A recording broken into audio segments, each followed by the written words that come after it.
Davant de la platja de la Barceloneta s'aixeca un edifici, el Parc de Recerca Biomèdica de Barcelona, el PRBB, on cada dia es produeix una part del futur de la medicina. Però el que hi passa dins no només és el resultat de les idees dels científics i científiques que hi treballen, també depèn d'un altre protagonista, la infraestructura que les fa possibles. Benvinguts i benvingudes a La Mare de la Ciència.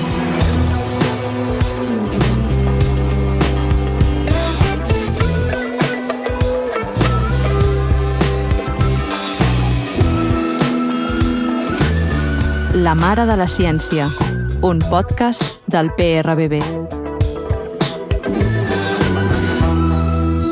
Avui no parlarem d'un edifici com una simple estructura de formigó i laboratoris.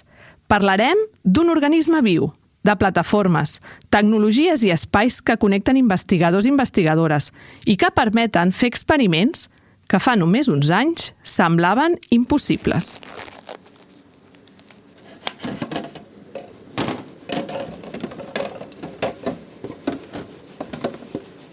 Comencem amb un dels espais més sensibles i essencials de la infraestructura del PRBB, l'estabulari. L'àrea on es mantenen els ratolins i els peixos i que permeten estudiar malalties i provar noves estratègies terapèutiques. Sovint es redueix a una idea simplista, el lloc on hi ha els ratolins, però en realitat és molt més que això.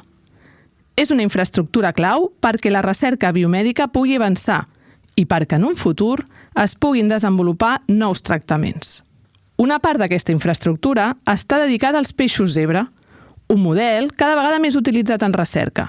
Ens ho explica la Laura Aranda, veterinària i adjunta de l'estabulari.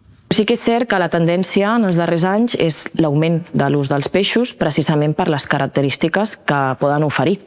Són animals que són fàcils de mantenir, no necessites tant número d'animals per estudi, perquè amb una parella d'animals adults tu pots obtenir cada setmana entre 200 o 300 embrions, que al final és la mostra que generalment s'utilitza per fer els estudis. Els embrions són transparents, això vol dir que molts dels processos biològics que tu vols estudiar els pots observar de manera molt simple amb una lupa i de manera molt ràpida també perquè el seu desenvolupament és molt ràpid i això a més, té un impacte molt positiu en el benestar dels animals i és que de manera molt poc invasiva tu pots obtenir aquests resultats. La recerca en peixos està obrint noves línies d'investigació gràcies als avantatges que ofereix aquest model. Al final, els peixos ofereixen moltes possibilitats. En general, es fan servir perquè genèticament són similars en un 70% al genoma humà, comparteixen molts dels gens que modulen o desencadenen determinades malalties, llavors d'aquí també se pot treure molta informació. Es fan estudis bàsicament de biologia del desenvolupament, s'estudia la funció del sistema nerviós, del sistema cardiovascular, de regeneració de teixits. Aquests peixos tenen la capacitat de regenerar el cor i mantenir-se vius, també poden regenerar la cua i també s'està explorant molt ara el fet de provar nous fàrmacs amb els embrions per veure els resultats que puguin o els efectes que pugui tenir aquest fàrmac i, com et deia abans, al final d'una manera molt ràpida, mínimament invasiva per l'animal, simplement en aquesta finestra que són transparents, que és durant els seus primers dies de vida, tu pots veure tots aquests processos biològics de manera molt ràpida i senzilla. Però perquè aquesta recerca sigui possible, cal una infraestructura preparada fins al mínim detall.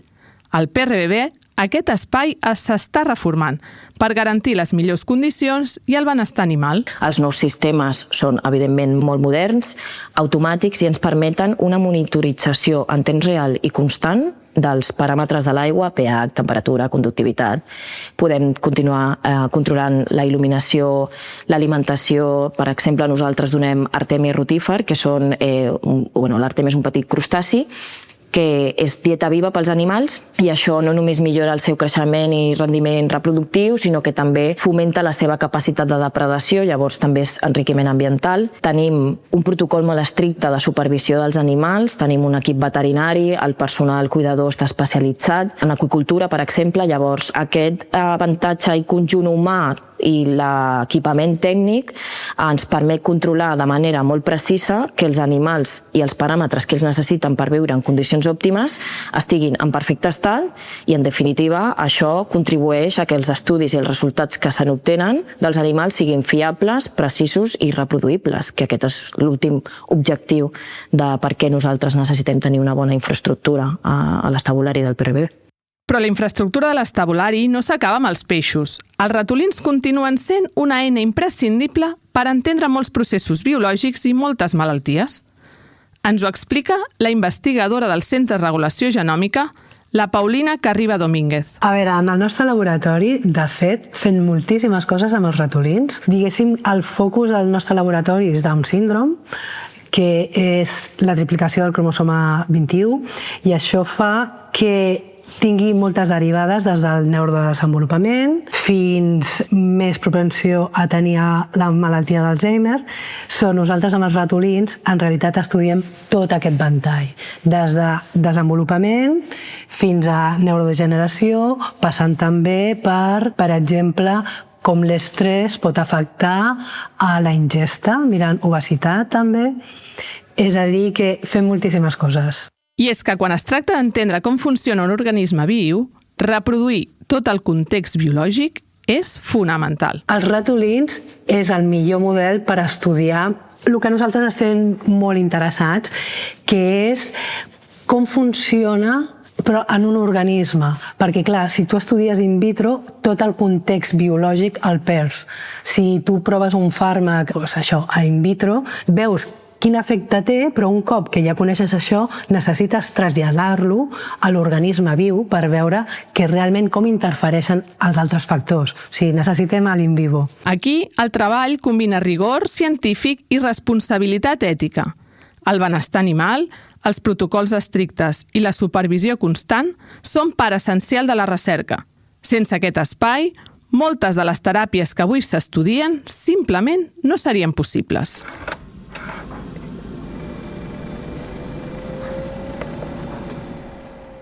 Avui la recerca científica depèn cada vegada més de tecnologies avançades, equipaments sovint molt complexos i costosos, que al PRBB es comparteixen a través de les anomenades plataformes científiques, és a dir, infraestructures comunes que permeten que diferents grups de recerca tinguin accés a eines d'última generació.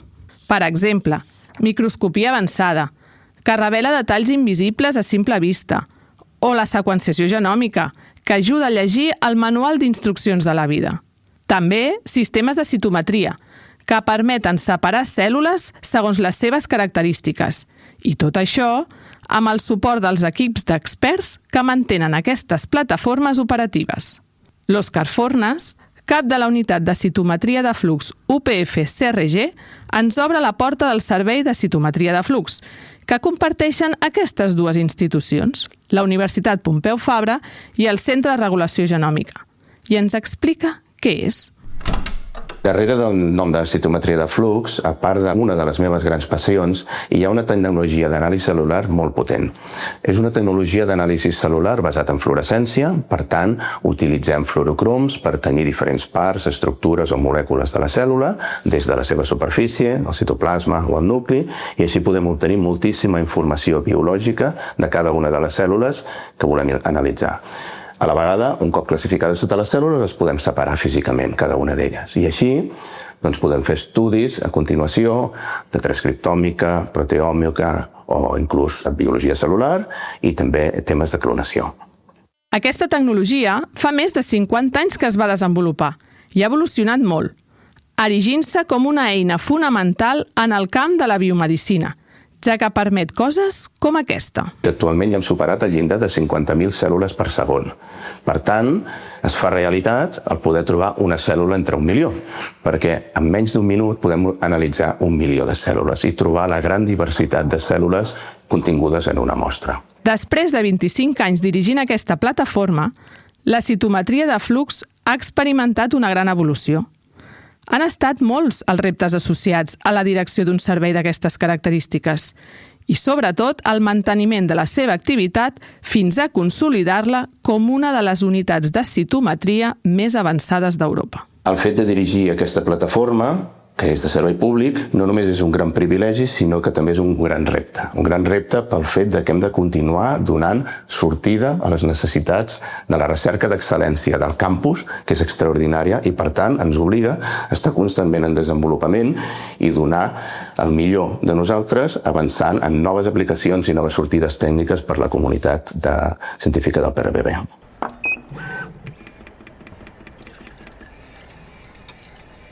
Al parc hi conviuen 7 centres de recerca diferents.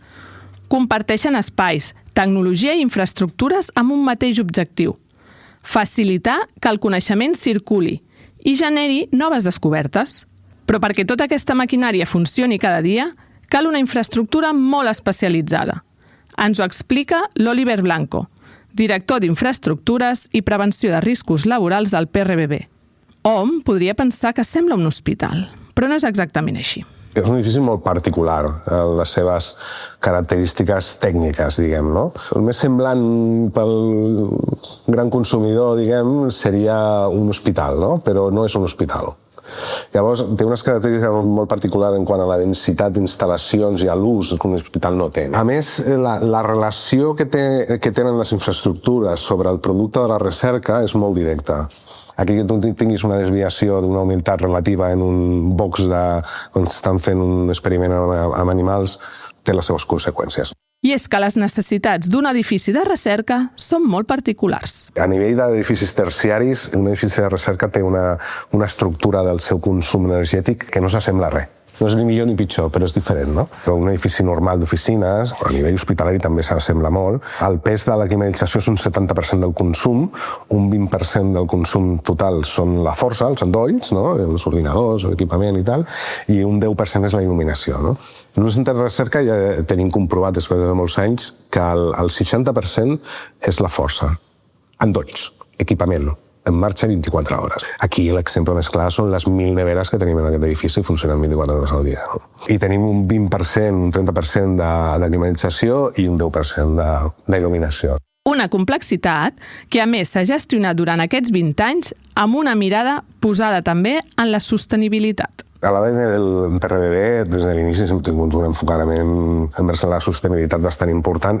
Nosaltres, al final, quan plantegem projectes de modernització, ho fem en base a la necessitat de l'activitat i el que procurem és inferir totes les millores tècniques que existeixen en aquell moment i quin impacte té allò sobre la resta d'interaccions que tenen les instal·lacions per poder optimitzar al màxim.